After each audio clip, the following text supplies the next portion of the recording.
Listen, I need for you to stop asking God to pull you out before time, okay?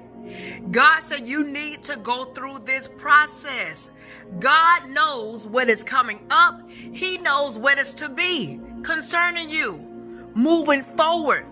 And God is saying this process that you're in, it doesn't feel good, but it is meant to grow you. It is meant for you to learn in it, okay? The Holy Spirit brought to me David. Remember how David was in his process? Remember his father had him out there with the sheep. He was separated from his sibling. They treated him a certain kind of way. That was his process. But within his process, out there being with the sheep, what transpired? He ended up killing a what? A bear and a lion. And David knew that it was not by his own might and own power. He knew that it was God that allowed for him to do it. So what happened? Because he went through the process, when the time came moving forward where he had to fight Goliath, the process worked for him. Why? Because he had a confidence, y'all, in knowing that if God blessed him to slay that lion and that bear, then it will be God again that will cause for him to slay Goliath. And that's how he approached Goliath. He told Goliath, you have come to me with your sword and whatnot, but I come to you in the name of God. And because of it, y'all, David was able to slay Goliath.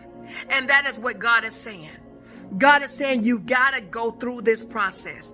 It does not feel good, but it's going to be good at the end of the day. God knows what's to come. He knows what's to be. You just have to trust the process and go through it. If we want to talk about somebody else, we can bring in Shadrach, Meshach, and Abednego. They were in the fire. They didn't ask God, get me out. Don't let it happen. Don't let them throw us in. They said, listen, our Father shall deliver us. And even if he doesn't, he's still God. And what happened? God was in there with them. That's why the word says, I will be with you in the trouble and deliver you out of it. So listen, do not ask God to pull you out before time. You got some growing to do and some learning to do. And it's going to benefit you once you grow and learn, because it's going to help you obtain the victory through God. So trust the process. In other words, trust God and go in it. Be tried by the fire and come out as pure gold, okay? I love y'all, but most of all, Jesus loves y'all too and more. Y'all be blessed. Ciao.